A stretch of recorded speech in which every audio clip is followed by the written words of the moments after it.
8.14 Tratado de Niza. La negociación del nuevo tratado, formalmente concluido en diciembre de 2000, se recordará por mucho tiempo como el fruto de más difícil maduración en el proceso integratorio de Europa, por lo menos hasta el momento. Pero también se registrará en la memoria histórica como un resultado conciliador de posiciones enfrentadas, para alcanzar el consenso y seguir avanzando hacia la ampliación de la UE. 8.14.1 Poder de voto en el Consejo.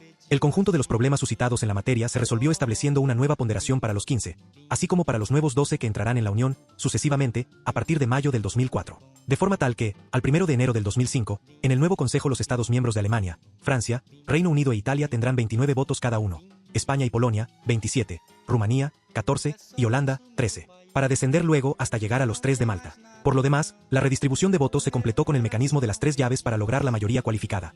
Ha de reunirse un cierto número de votos emitidos por los países miembros, 169 sobre 237 en el caso de los 15, y 258 sobre 345 cuando se llegue a 27 Estados miembros, al tiempo que ha de lograrse la mayoría absoluta del número de Estados que apoyen la decisión, y 2/3 cuando no sea a propuesta de la Comisión, como también ha de juntarse al menos el 62% de la población comunitaria, que igualmente se registra en el cuadro 1. De esa manera, se aceptó uno de los objetivos germanos, la capacidad de bloquear cualquier decisión sumando su población con la de 2 de los otros 3 grandes. En tanto que los otros 3 países más poblados, Reino Unido, Francia e Italia, no llegarían juntos al 38% de población necesario para constituir una minoría de bloqueo. En cuanto a las decisiones a tomar por mayoría cualificada, en el Consejo no podrán ponerse vetos en 40 nuevos temas, aunque resultó imposible eliminar la gran barrera de la unanimidad en una serie de cuestiones importantes. Fiscales, asuntos sociales, por la oposición del Reino Unido, asilo e inmigración, por Alemania. Comercio exterior de productos culturales, Francia.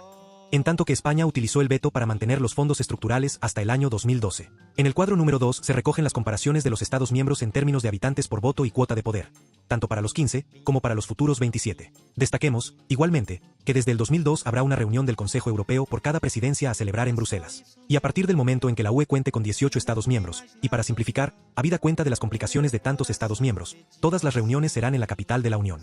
8.14.2 Nueva composición del Parlamento y otras instituciones. En lo referente al Parlamento, el Tratado de Niza corrigió el techo de Ámsterdam, que había quedado en 700 eurodiputados. De modo que el futuro Parlamento tendrá 732 escaños, 106 más que los 626 de los 15. De esos 732 diputados, a Alemania se asignan 99, siendo así el único país, con Luxemburgo, que mantiene el previo número de representantes, ya que antes se encontraba claramente superpenalizada. En cambio, el número de parlamentarios se rebaja en los casos del Reino Unido, Italia y Francia, que pasan de 87 a 72, fijándose 50 para Polonia y España, viéndose esta última reducida desde sus 64 anteriores.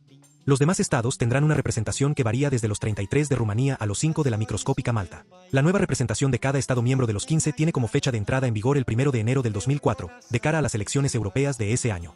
Y tal asignación de escaños es de aplicación para el periodo legislativo 2004-2009, incluyéndose, como es lógico, a los representantes de los nuevos Estados miembros cuyos respectivos tratados de adhesión vayan firmándose hasta el 2004. Sin embargo, en el caso de que para el 2004 el número total de diputados sea inferior a 732 como consecuencia de que no hayan ingresado en la UE los nuevos 2 Estados miembros previstos, se llevará a cabo una corrección a prorrata sobre el número de eurodiputados a elegir en cada país, de tal manera que el total de escaños sea el más próximo posible a 732. 8.14.3 Poderes de la Comisión. No puede decirse que el Tratado de Niza ponga fin a las largas polémicas suscitadas en torno a la Comisión. Simplemente, lo que se hace en el nuevo texto legal es dejar las cosas como estaban hasta el 2005. De modo que los 5 grandes, España como quinto, seguirán contando con 2 comisarios cada uno, con la previsión de que, a partir del 2005, cuando entre en funciones la nueva comisión ratificada por el nuevo Parlamento, perderán uno de ellos. Contemplándose, además, que desde el 2003 los nuevos Estados miembros que vayan ingresando tendrán, cada uno, un solo comisario. La segunda fase del acuerdo establece que, cuando la UE llegue a estar constituida por los 27 Estados miembros,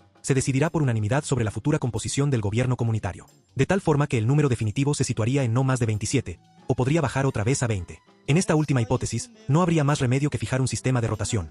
Por lo menos, se supone, para los países más pequeños. Por lo demás, la idea de todos es realzar la independencia de los comisarios, para que esté fuera de toda duda que su actuación ha de vincularse solo a los intereses generales de la Unión y sus ciudadanos, sin ningún vínculo a favor de su Estado miembro de origen. En tales condiciones, resultará menos relevante que cada país tenga 1 o 2 comisarios. Debe subrayarse también que, pese al poco protagonismo concedido a Prodi en la cumbre de Niza, fue ante todo una polémica entre jefes de Estado y de gobierno. En el nuevo tratado se reforzaron los poderes del cabeza visible de la Comisión, a través de la reforma del artículo 217 del TCE, de modo que deja de ser un primus inter pares para acercarse a la categoría de jefe de gobierno. Sobre todo si se destaca, también, que el nombramiento futuro del presidente no necesitará de la unanimidad del Consejo, bastando 2/3 de sus votos. 8.14.4 Cooperación reforzada. Ante la necesidad surgida en algunos aspectos de la construcción europea, determinados Estados miembros pueden pretender avanzar con mayor rapidez en ciertos temas concretos, soslayándose de ese modo el veto de los posibles oponentes de cara a completar la configuración eurocomunitaria. Esta idea obtuvo en Niza su definitivo espaldarazo, al concretarse que esas avanzadillas comunitarias habrán de componerse como mínimo de 8 países, y que en ningún caso podrá afectarse negativamente el funcionamiento del mercado interior, ni las cuestiones del Tratado de Schengen, comunitarizado en Ámsterdam, ni tampoco asuntos como la defensa y la industria de armamento. Además, obviamente, ha de garantizarse siempre la entrada futura de otros Estados miembros en la cooperación adoptada. 8.14.5 Derechos humanos y Carta de Derechos Fundamentales. La Carta de Derechos Fundamentales se aprobó en una reunión informal del Consejo Europeo en Biarritz, octubre de 2000, y se confirmó en Niza 2 meses después, en un acto solemne al comienzo de la propia cumbre. Sin embargo, no se otorgó a la Carta ningún carácter jurídicamente vinculante, por la clara oposición de ciertos Estados miembros a asumir obligaciones típicas de una fase preconstituyente. De forma que será inevitable el paso del tiempo para que la Carta se convierta en normativa básica, lo cual no es óbice para que, en el futuro inmediato, pueda ser invocada como un conjunto de principios generales de derecho, siendo así aplicable en ciertos contextos.